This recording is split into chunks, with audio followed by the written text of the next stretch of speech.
Hello guys, my name is Raid Agil and I'm a social media specialist from CoinFox. So CoinFox is a multi-platform media that produce creative content, research, and latest trend about Web3 industry. Maybe any of you guys have seen me in CoinFox social media like Instagram, TikTok, or YouTube. Yeah. Okay. How about Nino? Can you introduce yourself? Sure. Hi, everyone. My name is Nino Fernandez. I'm an actor in Indonesia, Asia for the past 17 years. I've been involved in many film projects behind and in front of the camera. And I'm currently working on a startup that is enhancing and streamlining the way film production is being revolutionized. Okay. Alexandra, how about you? Hi, everyone. My name is Alexandra. You can find me on socials as Ali Illustrated or under the guise of Cardano Women, which is my project. Essentially got into the Web3 industry and noticed that there was a lack of women representation, so forth. It's my mission to empower women and girls into Web3 by meeting them at the intersection of art, technology, and education. And I specifically play and toy with the Cardano ecosystem. I know that there's quite a few variety of crypto chains and things. And so I fell in love with Cardano. And then what makes me fit best with this panel is actually I am also a brand ambassador for the DEMU protocol. It's a music protocol on Cardano that's stirring up some things here and there, but we can dive into that into later discussions. But pleasure to meet everyone. All right. Okay. Before we start, I want to remind all participants at the end of this session, there is a Q&A session. And all of you can ask any question about our topic. So just put your question in the Q&A box and at the end of the session, I'll be read it out for our speaker. So yeah, without any further ado, let's jump into our topic. All right, guys, we all know that in the music industry, there are elements such as royalties, ownership, and revenue sharing, right? But if we talk from the perspective of Web3, how is the content ownership, royalties, and revenue sharing being revolutionized in the music and entertainment industry? And what benefit does this bring to creators and artists such like you, Nino? Maybe Nino, you can answer this first. Sure. Thanks. So there are several points to this. There are actually decentralized content ownership, smart contracts for royalties, tokenization of intellectual properties, and decentralized distribution platforms, also community engagement and governance. If we talk about this alone is already a very huge subject, but if I would just tell it in 2 minutes, that is, decentralized content ownership enables the creation of something decentralized and immutable. Content creators can use their blockchain to establish and prove ownership of their work without relying on government or lawyers. This can reduce the risk of fraud or piracy. The fullest potential I see of blockchain being used in the entertainment space will occur once all the layer ones are connected as a multi-chain. This then will track the NFT or ownership violation. So that's number one. The number two is smart contracts for royalties. Self-executing contracts with the term of governance or agreement written directly into code can be used to automate royalty payments. And I feel like this is a huge deal when it comes to the film industry, where royalties are actually not being distributed to anyone. Just a little story behind my experience and what I do. True is the startup that I'm building right now. And in the past 17 years, royalties is non-existent. And therefore, how do we disrupt this? How do I disrupt this for the next generation? And I feel blockchain is a very good use for it. Smart contract in this matter. But for me to do this, there are several things that I feel needs to be taken care of. First, you need to build a platform where everyone meets.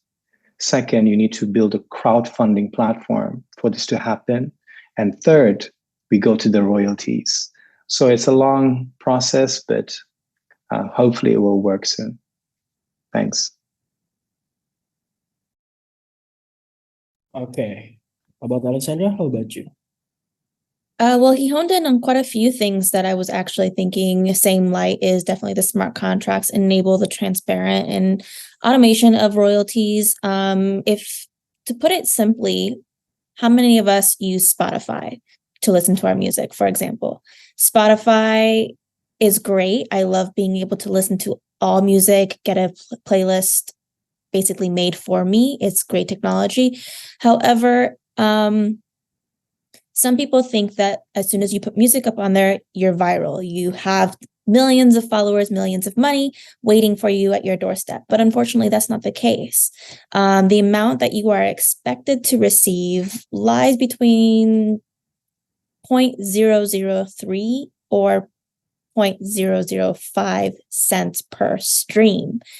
And that is just to get through the gateway. So like you have to wait till all of that kind of stacks up to actually get something cashed out. And so you're grinding on platforms like Instagram, TikTok, Facebook, Twitter, Threads, all of these places to put your presence known to people and hope that someone will actually listen to it and stream it. Who knows? I mean, it's that time of year where we're going to get a chance to see everyone's Spotify wrapped playlists of what you were listening to for the whole year.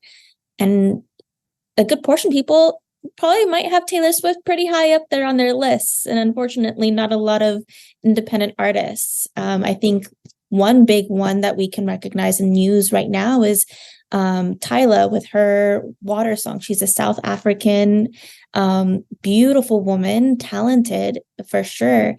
And it took one song out of who knows how many that she's made that she broke through to the American industry. And that's like a pretty big milestone to achieve in its own right. But she probably still won't have the same direct relationship between herself and her audience as she would in the blockchain industry. And so it's kind of like nice to be able to have that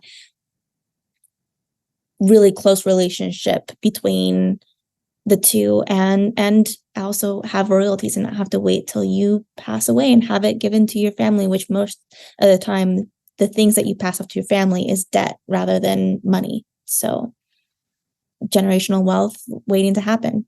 Should be exciting. Okay, all right. That is interesting because we know that in this revolution, Web3 technology especially offers creators and artists greater autonomy, fair compensation, and transparency in revenue streams within the music and entertainment industry. But I'm a little bit curious, guys. Can you guys provide specific example of musicians, actors, or content creators who have embraced Web3 technologies to interact with their audience in new and innovative ways? Maybe Alexandra, you can answer this first. Absolutely. Growing up, I have watched the likes of like Martin Lawrence. I've watched the likes of Snoop Dogg. Those are some pretty big names that some people would recognize. Martin Lawrence actually was onboarded through a company called NMaker on the Cardano ecosystem, and he used the system to give away NFTs that enabled access to a worldwide premiere with him, which was quite exciting. So that was innovative, different, and a way to showcase easy access to his world. Snoop Dogg, he's kind of been all over the place. I would say he was more or less onboarded through his son, who's been very loud and an advocate for innovators, creatives in the ecosystem. But he's made a partnership with a project called Claymates on the Cardano ecosystem side. And he's done a music video. He's gone all out with, just by simply having art created in his likeness. And I'm sure there's many more new things to come. But to highlight some other, I guess, lower tiered unknown individuals that I've run into in Web3, you've got Awesome JL, who's been cross-chain between Ethereum and Cardano and a few other chains, I'm sure. But he just released his first living album on the Demu protocol. It's like a jukebox thing playlist, and it's kind of cool. And then a few others that I can recognize on Cardano would be like Stevie Wildcards. He hosts a Twitter space. I Hold is another that I love dearly. And he's made tracks and mixtapes with Bad Fox 42. Those are some bigger names on the Cardano ecosystem. And I would say that even though it may be a low recognized chain, it's pretty loud and robust with talent that's just waiting to be seen and captured by everyone. So that's just some things to share. How about you, Nino? Well, Alexandra, I learned a lot just now. Like I didn't know that. You're such an OG in the Cardano space. I can see that. Well, when it comes to the film industry, there are 2 points actually that I'd like to point out. There are so many, but Kevin Smith, the filmmaker, he's known for the film Clerk and Jay and the Silent Bob Strike Back. He released the horror anthology film Kilroy Was Here, and he did it as an NFT in 2021. Each NFT represents ownership of a specific segment of the film, and this will allow fans to actually have a piece of the movie and participate in revenue sharing. That's number one. Number two is actually Filmio. It is a platform that uses blockchain to disrupt the traditional film industry by enabling fan engagement and filmmaking process. I'm not 100% supportive of that because I feel like if you put too much power to the fans, it will not become a business anymore, but rather a fan film made. So, but anyhow, this platform allows users to participate in voting, film projects, funding decision, and also influencing casting choices. Filmio also provides a more democratized, community-driven approach in the film production. However, Crew, what I'm building, is a little bit like Filmio, but a bit more strategized in how we're going to do it. And also, I know there are questions in regards to DAO later on, but I do feel conflicted in a way, and I feel I need to learn more about how best to involve community, investor in crowdfunding and film funding to merge business, fan, and the blockchain crowdfunding space. Just finding the right sweet spot, and I feel we're not there yet. But I'm sure in the next 2-3 years, we're going to find a great sweet spot in that regards. All right, that is interesting because if we talk in Indonesia, I know in Indonesia there is several musicians too who have integrated some of their works into Web3. For instance, recently there was a musician who used NFT tickets for their concert. Maybe you've heard the name Ariel Noah. You know, maybe you know him. No, I don't know him at all. Oh yeah, you know, okay. I only know him personally. Okay. So Ariel Noah recently make some concert and used NFT tickets to integrate Web3 to his concert. And there's many other examples too. But okay, because earlier I mentioned the technology that musicians use in their concert. I'm curious about your opinion, guys. According to you, what are the emerging business models, platforms, and technologies within Web3 entertainment, and how do they affect traditional intermediaries such as record labels and studios? Maybe Nino, you can answer this first. Maybe before I answer your question, I think Alexandra has raised her hand before. You want to say something, Alexandra? Oh yeah.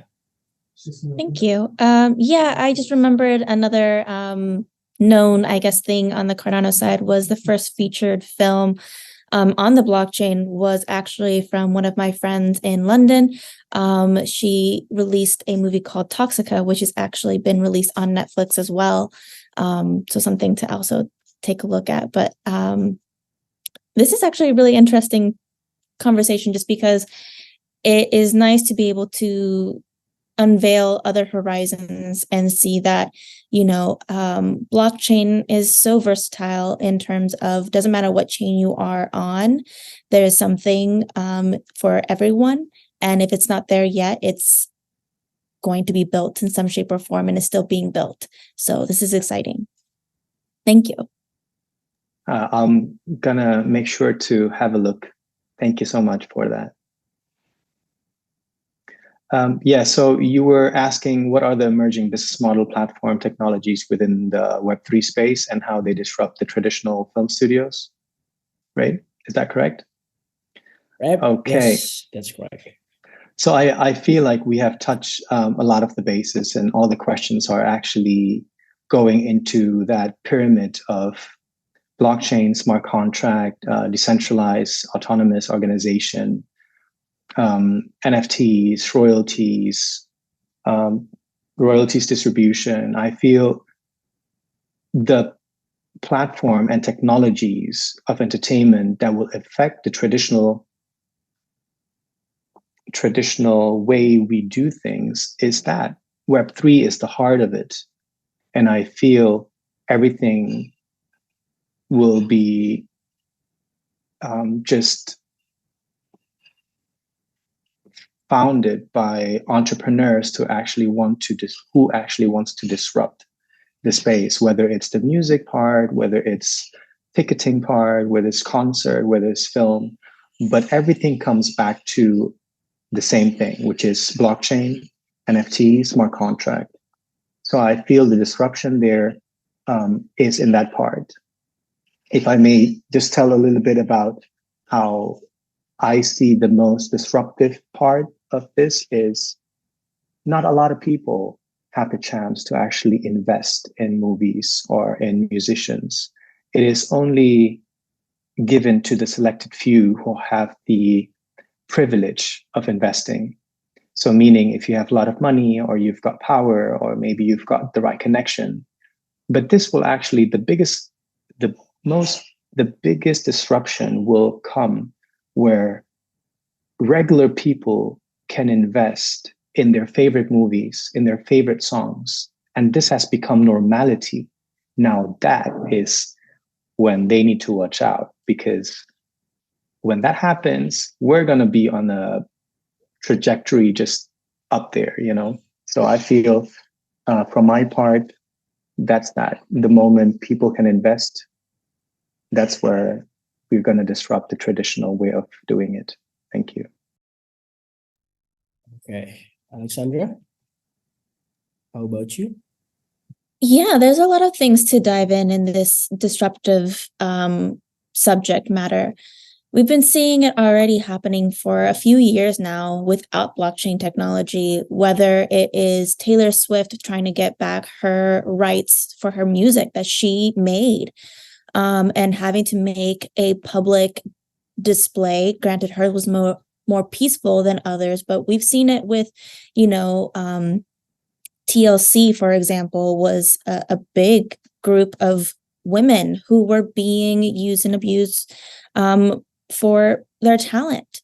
And unfortunately, they lost a member. And unfortunately also, things have changed for their career paths. But also, to bring up another subject would be in Hollywood, we just finished a protest amongst I believe it was the SAG Guild, if I recall correctly, where they are complaining about the advancements of technology taking away the rights that they have unknowingly, with a matter of, let's say, Marvel actors are having their bodies scanned, and who knows what that intellectual property will be used for. And a lot of us have been pretty vocal to express that some of us don't really like how movies were made. I can say, for example, if anyone has watched on Amazon, there's a show called Wheel of Time. And I love the show. The production is beautifully done, very well executed. You can probably be sure that there was a lot of thought put into it, but not a lot of things are capable to translate from book to visuals. So some fans have been quite upset that it doesn't match. And that's always been the case for a lot of things. So imagine if someone was able to go through blockchain technology and have a voice to say how a show, a movie, song, or whichever media that they so choose would go in form of the DAO aspect and actively participate. But not only that, let's say you fall in love with I was watching a movie called The Woman King, and there was a top that I really loved on an actress. And granted, it's been styled by, the crew members on how to wear a dress and things. But unfortunately, I didn't have access to being able to add that to my wardrobe. If I'm watching a movie, though, and it's Web3, it might be integrated to a point where I can identify where that piece was designed by, support not only the actors and actresses and creators of the film, but also the behind the scenes staff of like, hey, I saw that you designed this top and I'd be highly interested in purchasing this and seeing that transaction happen live on the blockchain. And I'm sure that that's probably thinking miles and miles ahead, but to be honest, it's not that far around the corner. I've gone to a few conferences where a few individuals have had this vision and are excited to see it come to life. So I think it's just a matter of the time is now. It's being built now. And are we able to keep up with it? We've seen the release of the renowned AI pin for $700. Imagine having that chip on your shoulder and helping you go miles and miles away from everything, but also still be in touch with everything that's happening today, right here, right now. So that should be exciting. But it's also a balancing act because it's so new. We don't want to harm what things are to come in the future from the next generation. What laws and what things we pave the way for could be dangerous, can be harmful, could also be life-saving for a lot of things that are going on right now. But we just have to really think and be considerate of what's being built from the ground up.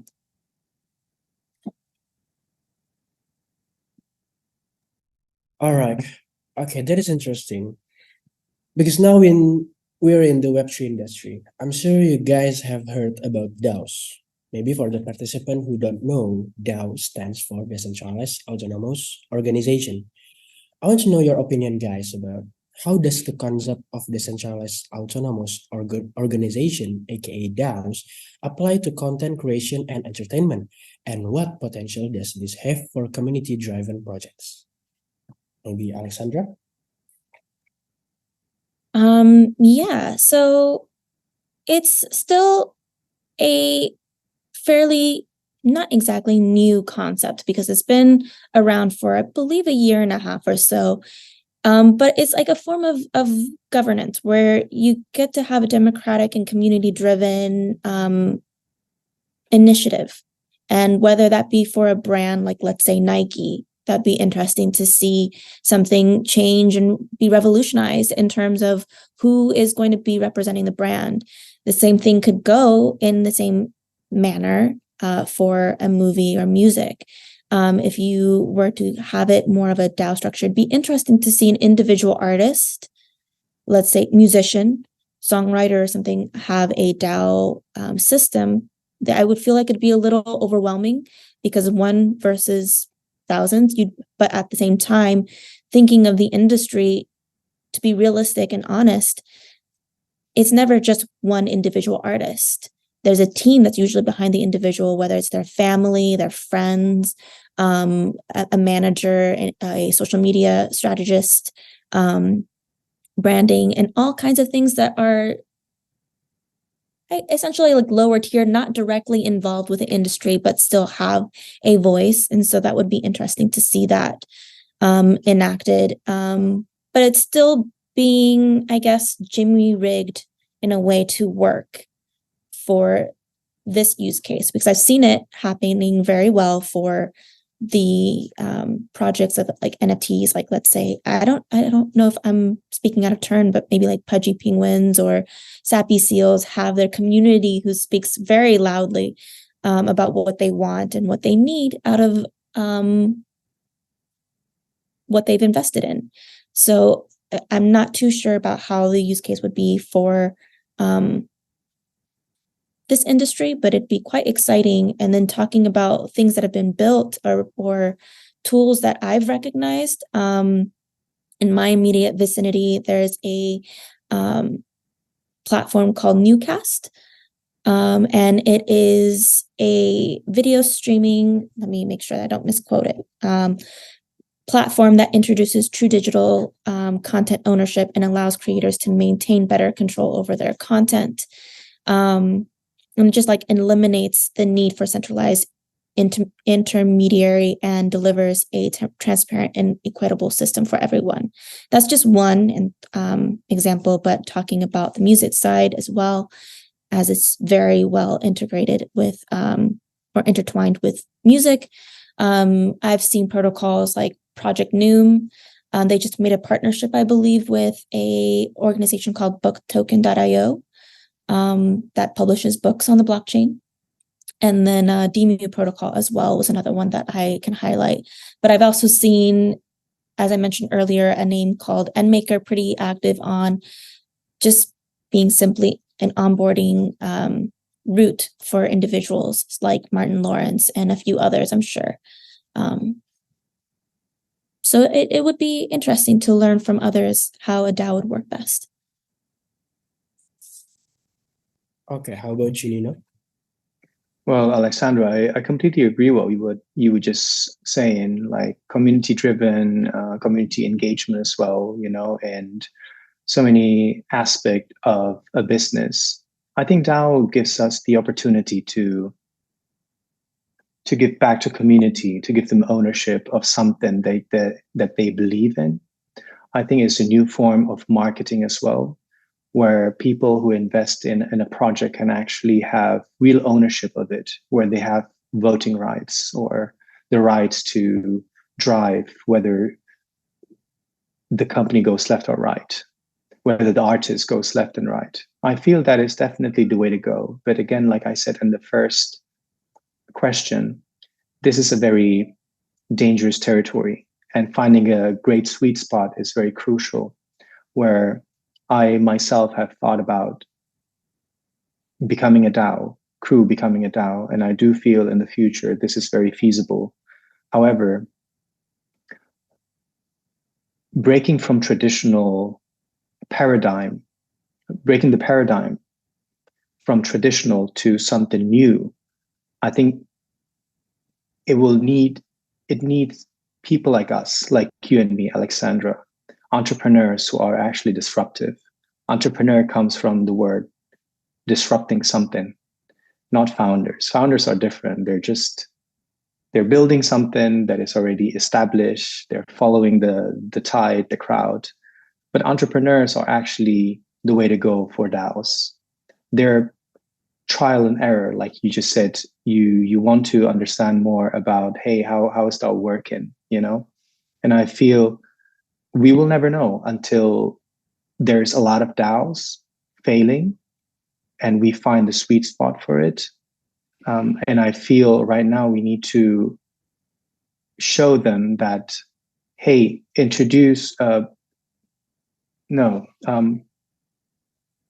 teaching a great mindset for our investors, I think is very crucial for the first part of a successful DAO project. Because once you have the same frequency, the same vision, then everyone has a different approach, but the vision is the same. And I feel that is important. Once you understand what business it is, for instance, very funny, I actually spoke about this with so many people, smart people in the industry. I mean, it made me feel small. And what they said was also very interesting, that a DAO organization or a business, let's say it's in the it's in the music industry, what prevents them in the next 5 years to switch from film to music, from music to fashion? So this is very interesting because you need to understand really, you need to train who is investing, what do you allow in your DAO? Do you allow 100%, or do you feed slowly but sure to create a successful DAO in the next 5 or 10 years? Yeah, but that's basically it. Go ahead, Alexandra. I don't know if exactly training is the right phrase, but I do like what you mentioned there. I think when it comes to delivering options to your community, it's not exactly about delivering all options, but delivering the options that you are considering. And then that way, at the very minimum, it goes in the path that you are preferring. But if it is to be open discussion for individuals, you can take it into consideration, just like anything else. And then, if it doesn't happen to go in favor with what the community wants, but it happens to be something better, then it's just showcasing that you know what's best for your project. And ultimately, that's growth. And I think that's what a lot of things have happened over the course of history, right? We've recognized this in other manners between governments, fashion brands, and anywhere where decisions are made. It's been that same kind of thing. And that even happens even while we're growing up between our parents and children. It's teaching the children certain things, but also, I don't remember exactly this being a scenario that happened often in my home as a kid, but being presented options at the dinner table, for example, be given two things that I didn't like. However, one would be more favorable towards over the other. And ultimately, then I ended up eating, and my mother knew best at the time.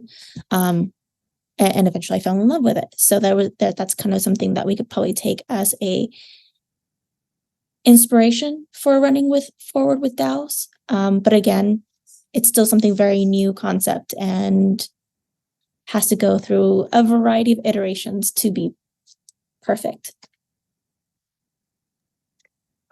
Yeah, I completely agree with you. Thanks for correcting me. I do feel training is not the right word for it. And I feel more paving the way for them and slowly introducing options that are better, and meaning that we have the silver lining of that business and keep it real until they fully understand what our identity or the brand identity is, and we attract what we want. We attract the people that believes in our identity anyways, right? So I feel that's already a good way of saying it. Thank you, Alexandra. All right, guys. Because we have a limited time, there is one more last question for you guys. And I think, Alexandra, you can take this one first. So what challenge and consideration arise in terms of copyright enforcement, intellectual property protection, and digital rights management in a Web3 entertainment ecosystem? Sorry I was distracted a little bit by something happening in my home, but what challenges and considerations arise in terms of copyright infringement, intellectual property protection, and digital rights movement rights. in the Web3? Rights, yes, digital rights management in Web3 entertainment ecosystem. There's a lot of challenges because it's something so new and foreign to a variety of individuals. Right now, what we have is not everyone is in the industry. Not everyone is present in Web3. So therefore, unfortunately, not the right people are in the space to actually make a voice for what would be better going forward with protocols. Granted, I'm seeing a lot of things come up that are by creators for creators, which is great. However, it still excludes a massive majority of the population, because what you think would be best fit for you is not best fit for your neighbor in another country, in another state. Doesn't matter what gender or race that you may be. Different things call for different solutions. And at the same time, with it being something so new, as mentioned earlier, we have to fail again, and continue to fail until we get it right. And I think that's something that we recognize, that there's a lot of misunderstanding between Web 2 and Web 3. We see the news outlets saying that everything's a scam, and that's not true. We also see that there's a lot of opportunities to be had between Web 2 and Web 3, and identifying those differences and fixing them in terms of the relationships between, well, for example, the simplest thing would be royalties. That is something that is highly appealing to individuals in terms of a new revenue stream for themselves and for their families, and at the same time making sure that they don't fumble it. So there's a lot of things to consider, a lot of things to think about. So as much as we want to rush to be the first to the market, first to deliver something, we also want to be cognizant of the fact that whatever we deliver first could also be a detriment to everyone else. And as we've also recognized in history for a number of things, such as, for example, the atomic bomb was created out of science, and it was created with the best intentions initially, but it was misused just as much as anything else. So that would be the same thing, I think, to consider going forward. We can create with the best intentions, but we also have to be mindful of what we create and how it could be used.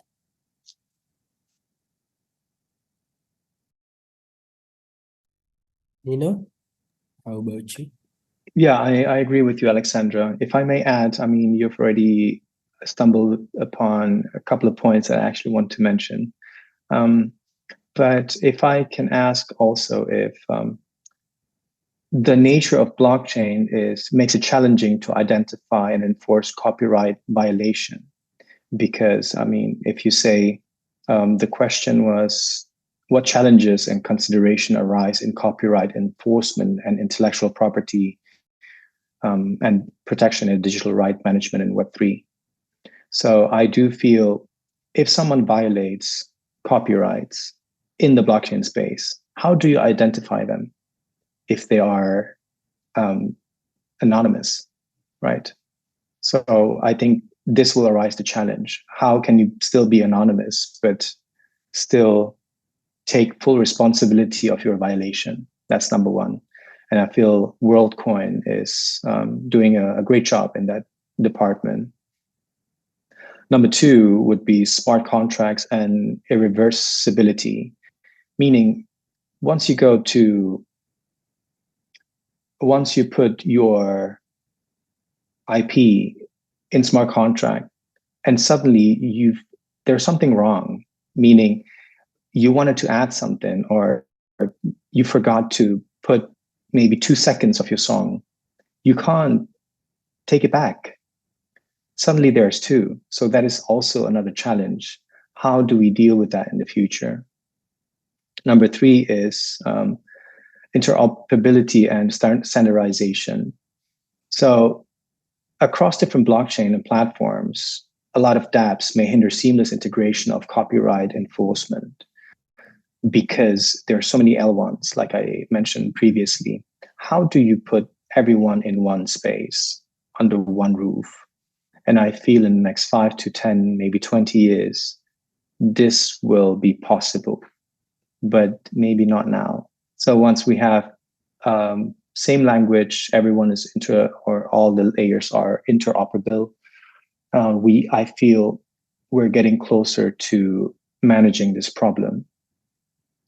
compliance on a lot of different countries, you have a singular language, which is blockchain, smart contract, but still we need to abide by the rules of every single country.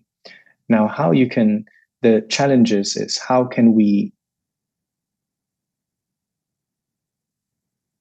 put that in, how can the world have one language as well?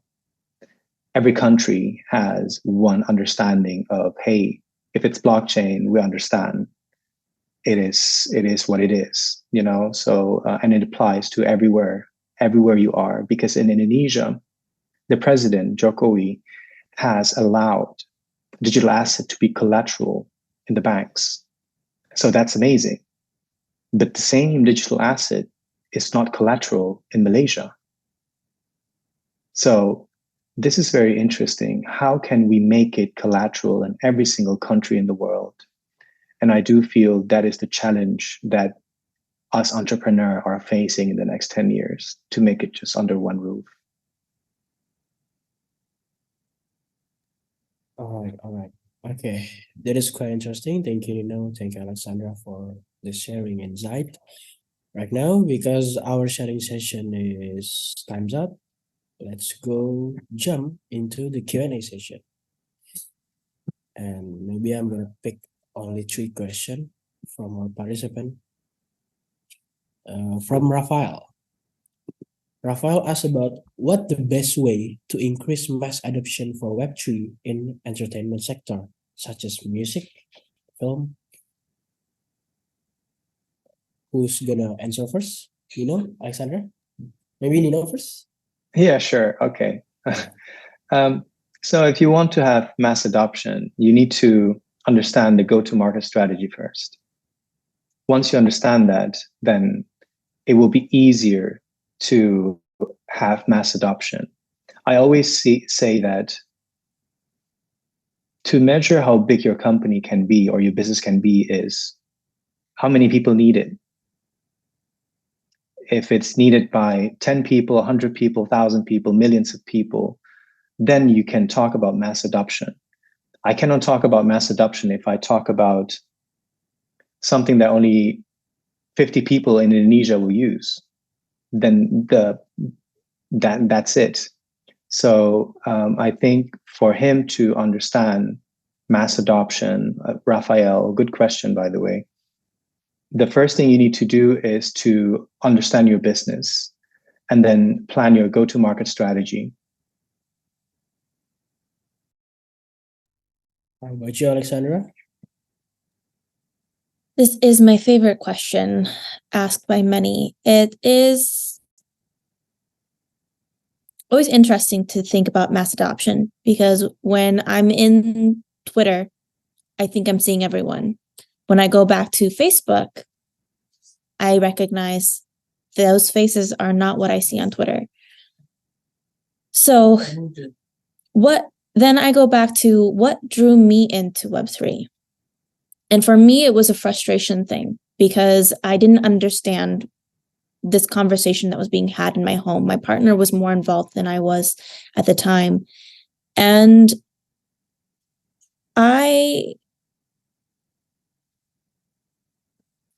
what's the word I want to use? I felt inadequate to be at my partner's side talking about work, because our work may be different.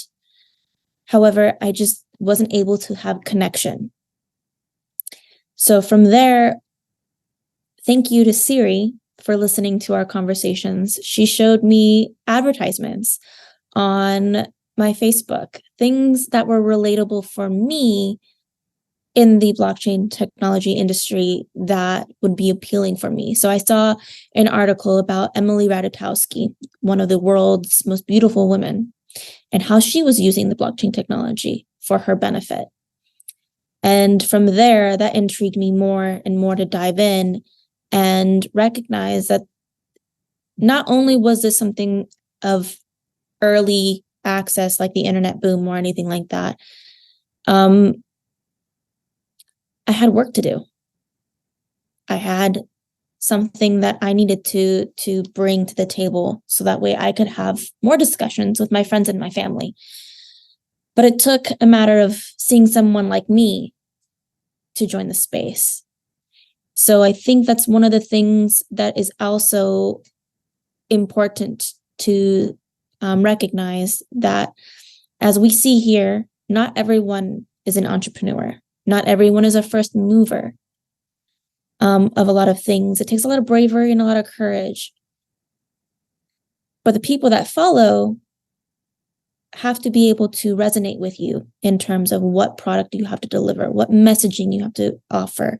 And so if you see a musician who's in the industry, then you yourself, who is a musician, will be intrigued to ask questions and figure out how this could work for you. Same thing with the music or movie industry.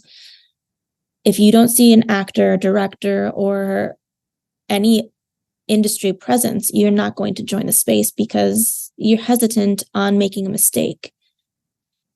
Also, we all embody imposter experiences where we don't think that we're good enough to be into the space. We don't feel ready. It's too early. It's foreign. And so a lot of these things tend to arise when it comes to mass adoption. But there's been two questions that have also been posed in light of mass adoption. It's, do we make the technology easier for everyone, or do we teach everyone the technology that's already present? And I think that it's both. We need to make it so seamlessly easy, like Starbucks using blockchain technology to track your rewards. Not everyone knows that that's what they use. So it's so seamless that they're already integrated into the technology. But at the same time, you need to have the experts who are going to be building the products and making it as easy and enticing as an Apple product. So I hope that answered the question. It's going to be complex. It's not going to be easy, but it'll be fun. All right. Okay, we move on to the next question. As a builders, from Han, as a builders, how do you onboard more creator, artists, or even musician to this industry? Since I think there is still a lot of people skeptics about Web3. I think this is quite interesting about this question. Maybe Alexandra, you can answer first. Yeah, I think I kind of chimed in on a good portion of this question, but to address the skepticism on Web3, it's no different than Web2. How many of us have received phone calls that we owe money to the IRS, for example? It's there, it's present. It's something that's going to be inevitable. So a good portion of us have come to the agreement that we're going to encounter bad actors. We're going to encounter scams, and it's a gamble no matter what we do. And that's the same thing every day. We take a gamble when we get into our vehicles and go to work. We take a gamble when we go and apply for a job that we really want or that we don't even want. We take a gamble on who we love on a lot of times. And so it's going to be the same case. But as we see, like, for example, the AI technology that's been emerging, it's being forced upon us one way or another. So either we fight it or we grow with it. And so it's probably best to try to jump onto the bandwagon now while it's still early and learn to grow with it. All right. Thank you, Alexandra, for answering the question. We're going to move on to the next question, and this question from Nino. From Anonymous, tokenization in film. I think it's very interesting when production house can do kind of fundraise in Web3 and let fans get some kind of ownership. is there any business out there who already work in this field nowadays, or maybe you guys work on it too? Yeah, so basically, great question. That is right up my alley. I'm actually an advisor for a huge TV station that is going to do that, emerging blockchain technology and fundraising as well. Kind of told them the whole structure of how you could merge Web 2 and Web 3, real world asset of that film to Web 3. Us crew app, we're also doing that. But like I said, in the third stage of fundraising. Sorry, do you mind repeating your question again so I can be more concise with my answer? Tokenization in film. I think it's very interesting when production Mm. house can do kind of fundraise in Web3 and let Okay. fans some kind of ownership. Yes, great. Okay, so two keywords, right? Tokenization and fans. Yeah. So what you want to do is you want to involve fans to actually be the marketing tool for that film itself. But at the same time, you want them to actually pay for the marketing for you. So that's actually super smart. That is something that I feel fundraising is all about. It's what is the new strategy of marketing for any movies? And here you actually benefit both parties. First, the fans that want to invest, and the other part is films or production houses that actually need more money for their films. So both are win-win situation. Once the film is out there, guess what? All the fans will say to their families and friends, hey, come to the movie I invest in. And this is also a marketing tool across the globe if this is happening. I feel tokenization is definitely happening. Filmio is planning on doing so. Crew app, my app, is planning on doing so. There's another blockchain company, TV station that are going to do that. So there are a couple of projects that will launch in the near future. So get excited for whoever is anonymous, you out there. You're gonna get the chance to invest in your favorite movies.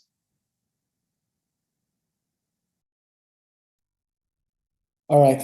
That is interesting because I do a little research too on this film industry and Web3. And I think that is interesting because like when I invest, like buying a token on film, I can say to my family, like you said, I can say to my family, like if any Marvel movies come out, I can say, look, these Avengers movies I invest in. Come watch. It's gonna be a marketing tools too, and I agree with Nino. So yeah, it's kind of interesting because I hope maybe for the 3-4 years from now, that things will what I said, like that things the filmmaker can adopt this technology in their Yes, film. if I may add just one more thing. Yeah. Well, I think the word that you're saying is normalization. Yeah. Once things work, once the investment part works for everyone, suddenly it's just normal, like it's always been there. Yeah. Yeah. But the struggle to get there, no one actually knows. I mean, people behind it, we understand the struggle. And yeah, but also just to add one part, IP, Okay. intellectual property, is different than your revenue sharing. This is also something to be So educated that's to. two different thing. Two That's two. different. Okay. Yes. Okay. So let's say I own Marvel, right? Marvel is an IP, but Okay. then the Avengers, like Thor, that is Yeah. part of the IP of Okay. Marvel. But you can invest in the Thor movie. If that then makes money or revenue, you will get a piece of it, but you don't get the piece of the IP. Just to make Okay. sure. Okay. Thank you. Thank you for the Sure. information. And let's go to the last question. from Ilham and what potential collaboration exists between the music or entertainment industry and other technologies, such as virtual reality or augmented reality, to create more immersive experience for fans? Alexandra, you can answer this. Yeah, there's a multitude of opportunities for collaborations to exist between the music and entertainment industry. As mentioned earlier, you've got Snoop Dogg making collaborations with an NFT clay project, with music video opportunity there. But talking about virtual reality and augmented reality things or immersive experiences, it actually brought a fun memory of mine. There is a project called Futurefest on Cardano, and well, they're cross-chain. They host events just normally, just as you would in any setting. You can do movies, you can do music. Particularly, I was a part of 2 music festivals where I hired DJs to play their music in the space, and it was very seamless, easy, where the musicians or DJs, all they had to do was play their music as they normally would at home to a camera, just like content creating for TikTok or something, but at a longer form in front of a green screen. And from there, they were able to attend the event, and we all had our little avatars. And it was so much fun because I was able to connect with people all over the world. I have a friend of mine who tuned in from Iran. I had a friend from Australia, all over. So it was exciting to say, like, tours are fun, don't get me wrong. I love being able to go to my neighborhood concert arena and enjoy whoever's playing. My first thought goes to Taylor Swift causing a seismic activity here in Washington, but it's more fun being able to have those experiences with friends and family. Most of my family, to be honest and fair, is actually based in Panama. And I live here in the US.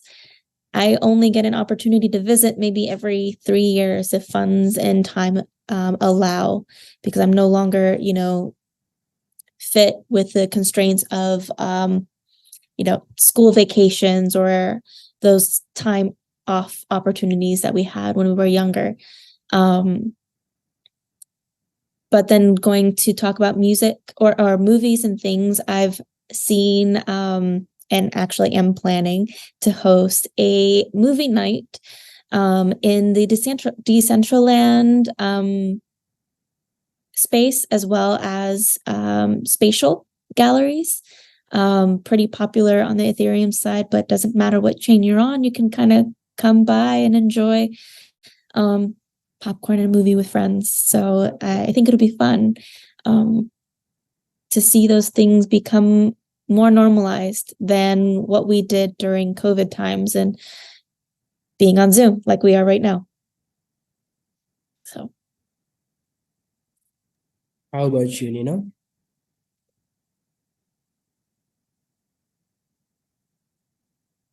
I think Nino is lagging.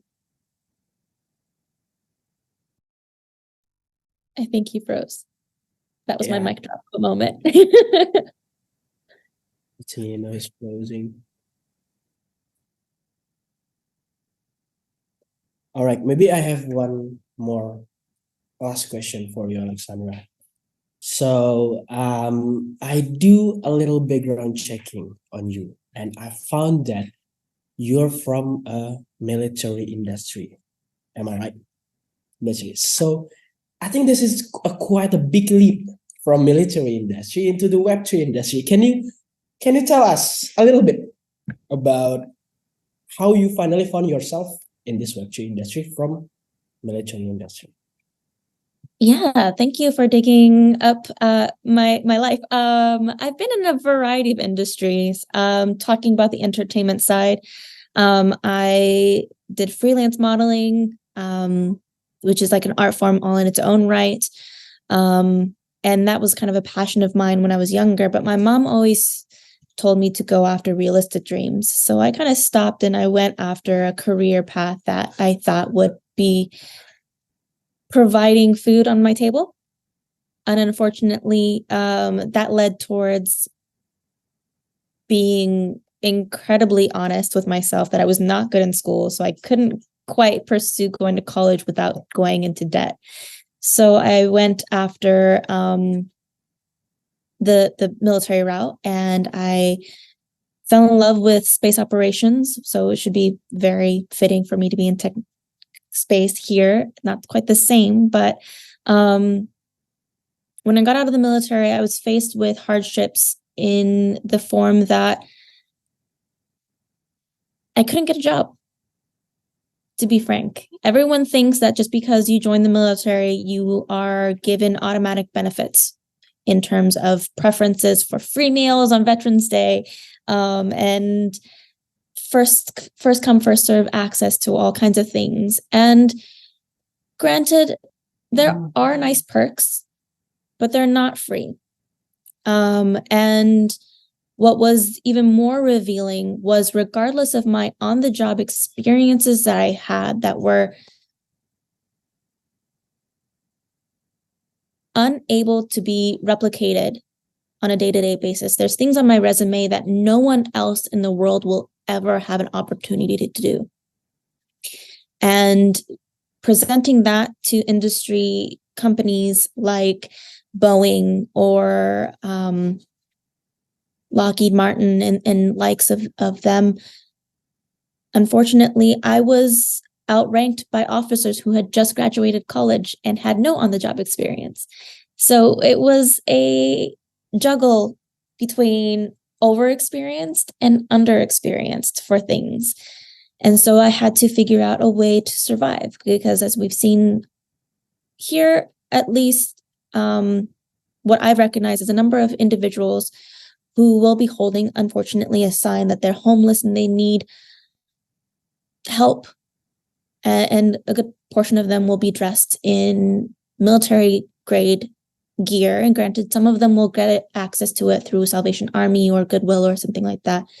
But some of them actually will be holding on to that from their past. And so I was able to sympathize with a lot of them, because I realized that that was a path I was probably headed if I couldn't find a solution quick. So I joined the retail industry. I joined, so many industries. I've been a paralegal. I've been in the insurance field. And I found my home and my calling, purpose in life in blockchain technology, and wanting to be a voice for women, because all my life I have been faced with, you can't do this, you can't do that, either because of my skill set or because of my gender, and a multitude of other reasons. But I've been living proof that even though that someone says that you can't do it, you can. So, thank you. All right. Okay. One more last question for Nino. Can you tell us a little bit about how your roadmap for crew for 2, 3, or 4 years from now? No, I can't. No, thank you. Yeah, I think for sure. So the roadmap is we are part of the LIS ecosystem. We have received LIS grant, Builders Grant program. So Crew is tapping into that. We are ready to launch on the Web 2 part, but we're still waiting for the Web 3 part because we're waiting for LIS, basically, for their mainnet and everything. But nonetheless, we are launching in January or Q1 2024. And we will have an IDO in early 2025. So first, what we want to do is we want to gain traction. We want to prove to the community that we are what we say we are. And once we have that, then we can continue expansion. So we are not only going to do it market for Indonesia, but we are aiming for Southeast Asia, Asia, and then South Africa, before then going globally after that. And this is going to be in the next 5 to 10 years. The crowdfunding part will then come to reality in the next, not this bull run, but I'm sure in the next bull run, after the second bull run. So I would say 2029. And Crew itself, we are aiming to be in the game for the next 20 years because we want to add value to people. I myself, I'm an actor. I know exactly what the hassle is, all the pain points that I have experienced in the past 17 years. Even now, I'm currently on a film, on a series for video.com. Huge project, one of their biggest, if not the biggest. But still, there's so many things that we could do with blockchain in that department.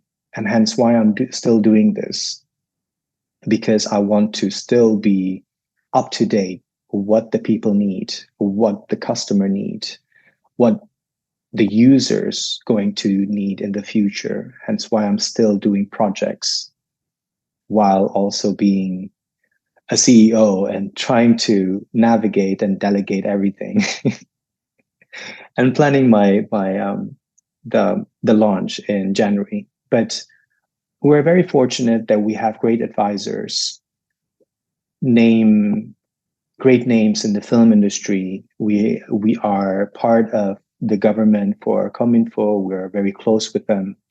And most likely in February, we are in talks for their startup program. This will allow us to penetrate the Indonesian market with the help of the government as well. And aside from that, we have associations, film schools that are partnered with us. So in that regards, we're very fortunate that they believe in our vision and mission. But yeah, thank you for the question. That was like a great pitch then. Fart, thanks. All right, as you can see, maybe Crew gonna aim the market for Southeast Asia and South Africa, right? For the next couple of years. Okay. This is quite interesting, guys. Thank you for the time. And I think right now we are running out of time, and there is gonna be a next session. And thank you, Alexandra, once again. Thank you, Nino. It's really great to having you guys in here. And if any of you guys want to check Nino, you can Nino GKT on Instagram, right? And then you can check That's right. Crew. And then you can check Crew Instagram too, and maybe Ellie, you can check Cardano Woman on Instagram at Cardano Woman. Okay, I think that is all. Thank you guys for coming in this session.